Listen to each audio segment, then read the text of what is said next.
Today, we are going to be doing a lifestyle call. We're also going to be doing a bit of product knowledge too. So we're going to kind of integrate both of them together. So today is all about exploring adrenal health. Adrenals is one of my favorite conversations, not because I just went through the ringer with adrenal issues, but I think it's a very common health concern that either people have or are completely unaware of it. If you remember back to eighth grade science class or biology class, there's a variety of different systems in the body. So circulatory system, your nervous system, your muscular system. Another system is the endocrine system. So you're going to see here, you're having all these different glands, and the endocrine system, we've probably heard some of this terminology, is really a network of glands that produce and release hormones. So we're hearing a lot of this like buzzword with hormones, hormone regulation, dysregulation, all these different health concerns with hormone issues. And so that comes back to our glands. Here are a few of the primary glands in the body. So the pituitary gland is up in the brain that controls, it's that master gland. We have the thyroid gland, regulates metabolism, energy, and growth. The parathyroid gland regulates calcium levels. We're going to focus today on our adrenal glands. So those adrenal glands are the blue ones down here. The pancreas, the ovaries, and the testes. So today we're going to focus on adrenals. So that's kind of these yellow caps right here. And there's these two glands kind of like shaped like walnuts that sit on top of the kidneys. And as you can see, they have a few main functions regarding producing hormones such as cortisol, so that stress response, adrenaline, so your fight or flight, which I feel like my adrenaline's really high right now, aldosterone, so that's going to help regulate our blood pressure. But the main thing we want to focus on is what they are important for: stress management, metabolism, immune function, and overall energy levels. So just kind of pay attention. Do I struggle with any of these health concerns? I'm going to guess a majority of us can raise our hand to a few of these concerns. So here's some more specific ways that we can negatively affect our adrenals. Let me know maybe in the comments below if you do one, maybe just one of these, and if this starts reoccurring. So excess caffeine consumption, even caffeine consumption in general, will affect our adrenals.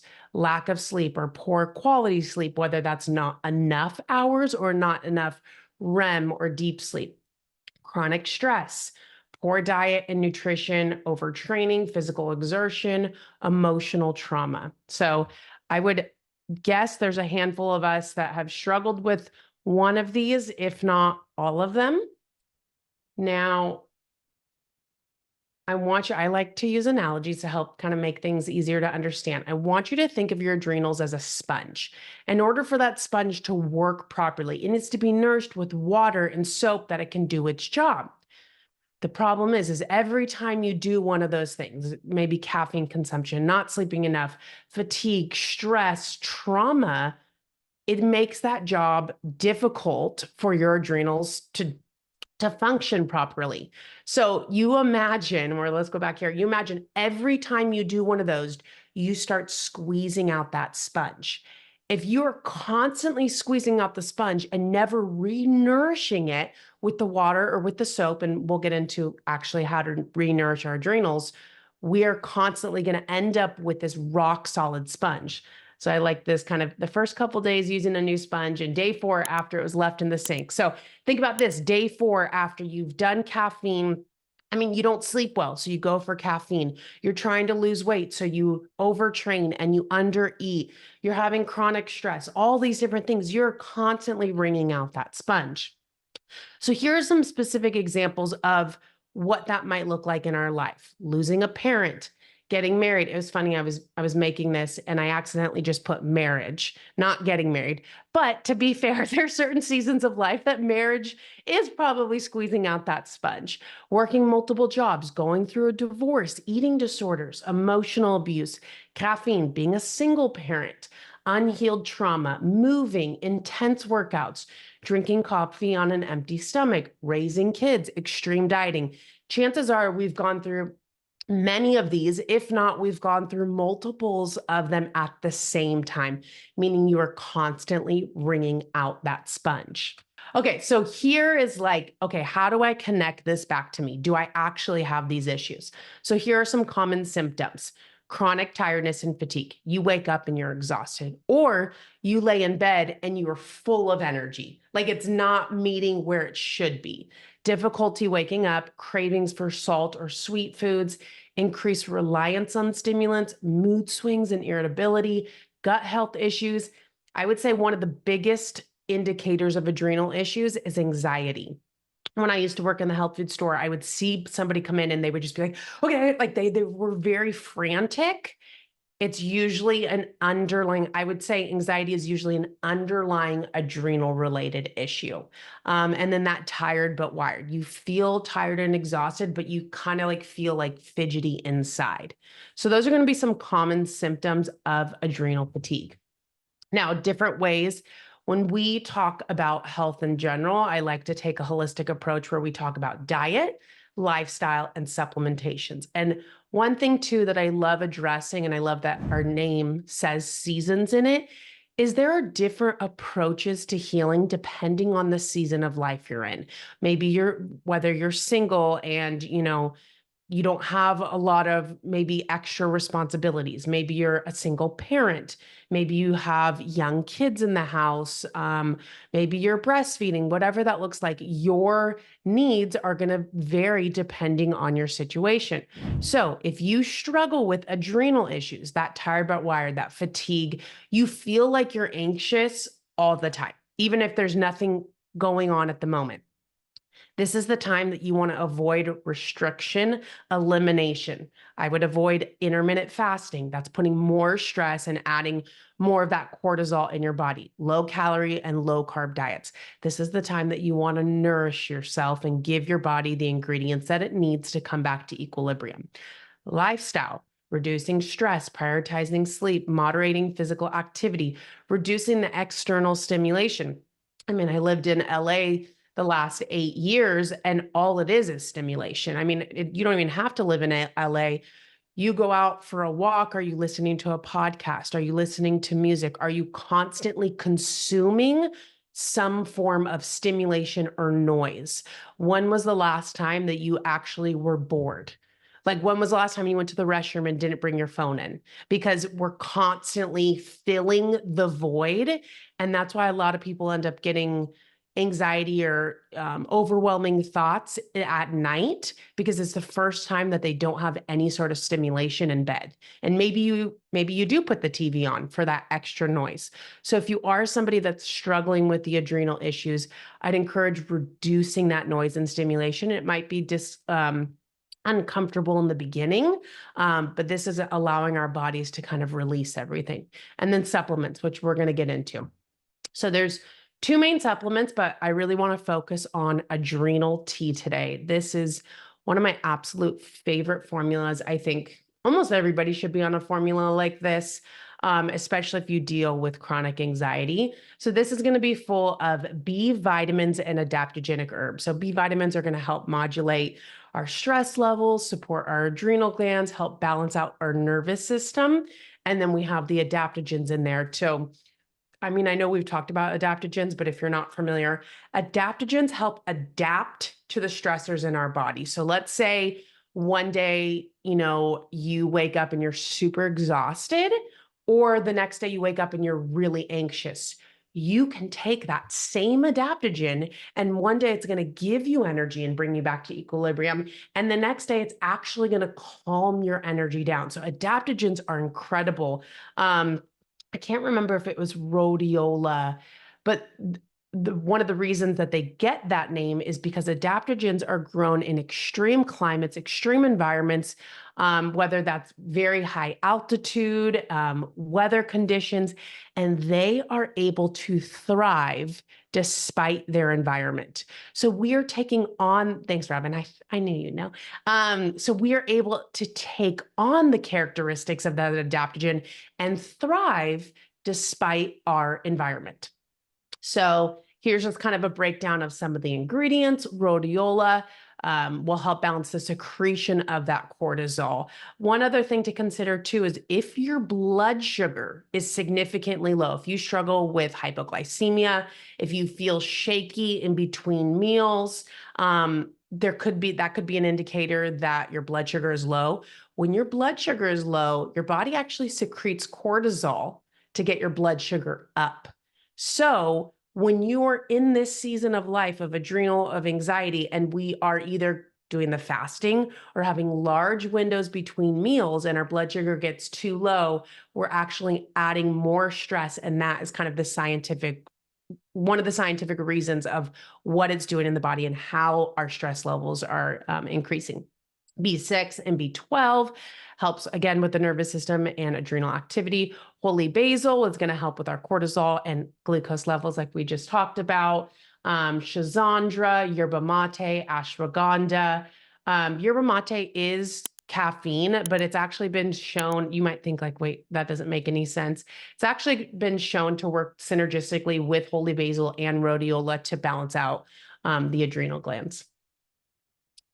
So a blog post just went up the other day, because what if you're like, Niki, I do not want to give up my coffee. And I think it's interesting when people say, okay, well, maybe try green tea instead, I'm like, I think a lot of times people go to the coffee for the flavor, not just the caffeine. And so sometimes a green tea alternative or suggestion isn't going to really do the job. So I've provided a variety of recipes that somewhat mimic that if you are trying to pull back from the caffeine. You'll see that I put a half calf coffee in there. Absolutely, the Mexican mochas are really good because sometimes we don't have to go all or nothing. We can take these baby steps, and maybe that might look like your afternoon caffeine is a half calf. And what that means is like when you're making your coffee, you do your regular beans and then you do decaf beans. You can't taste the difference at all. Rooibos, but if you scan the QR code, it'll take you to the blog post that has all the recipes in there. I love black tea lattes. And so if you guys want to put in, yes, mushroom, Host Defense is a really good mushroom company. Not like the medicinal kind, but if that's your thing. But it's going to be shown to help support your adrenals and really good. So what is one thing you can do today to support your adrenal health? Is that maybe switching your afternoon coffee to decaf? Is that, working on your bedtime routine? Because that is one thing that's in control for a lot of people. I religiously am in bed at 8:30 every single night because I know my daughter gets up really early. I know the rest of the day can be chaotic. And so that is one thing in my control that I can do to ensure that I set myself up for success the next day. Maybe you're in this season of exhaustion or maybe you're about to walk into a season that is going to be kind of heavy. I mean, when I was pregnant, I was going to give birth. My husband was graduating from grad school and we were moving all within 2 weeks. So I knew going into that, we were about to walk into a heavy season. So what can I do to set myself up for success? Is there anyone that should not take Adrenal-T? I don't know about like as far as like medical need. I know that some people don't respond well to ashwagandha. I know.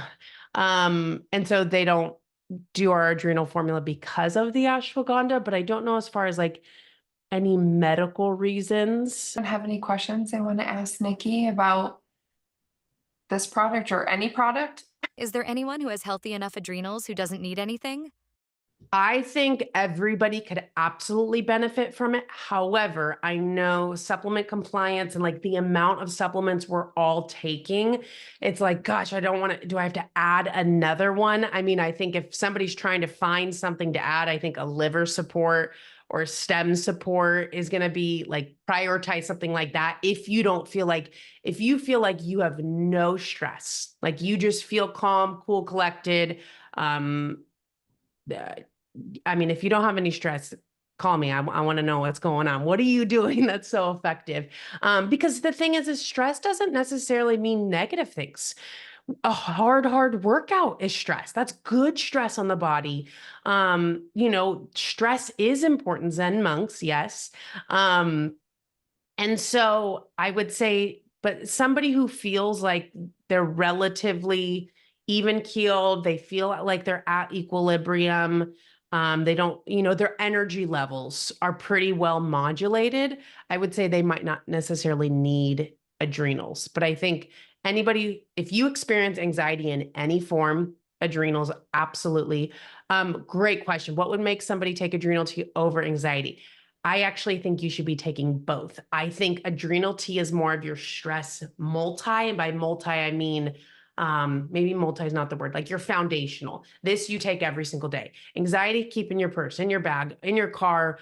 It's like that quick relief if you feel some intensity coming up. But again, if you struggle with anxiety of any form, I think both of them are phenomenal.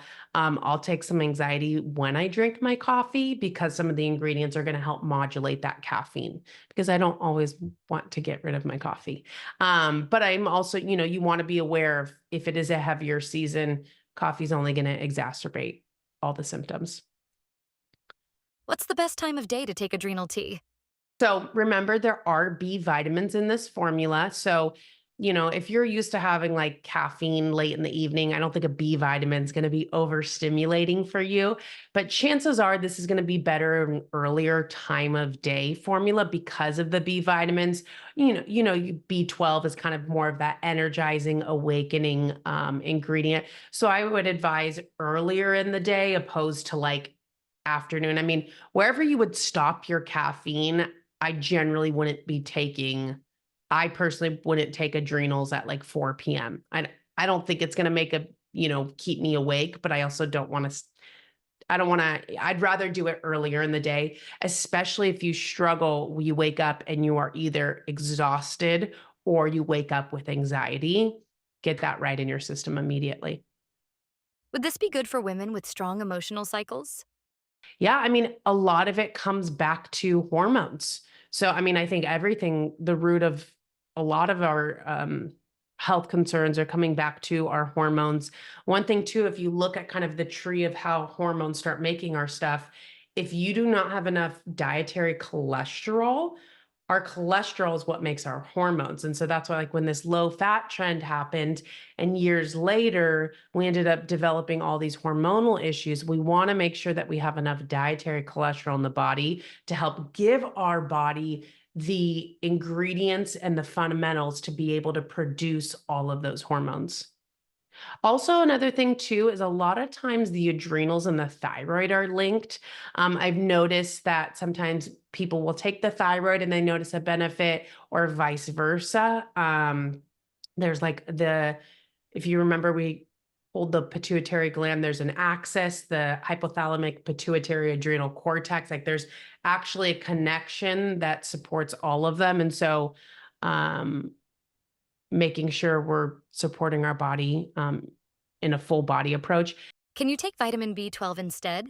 B vitamins are water soluble, meaning, so there's water soluble and fat soluble. Water soluble, if you take too much, you just pee it out. So if you notice your urine is super neon, it's just you've absorbed all those B vitamins and you've peed out the rest.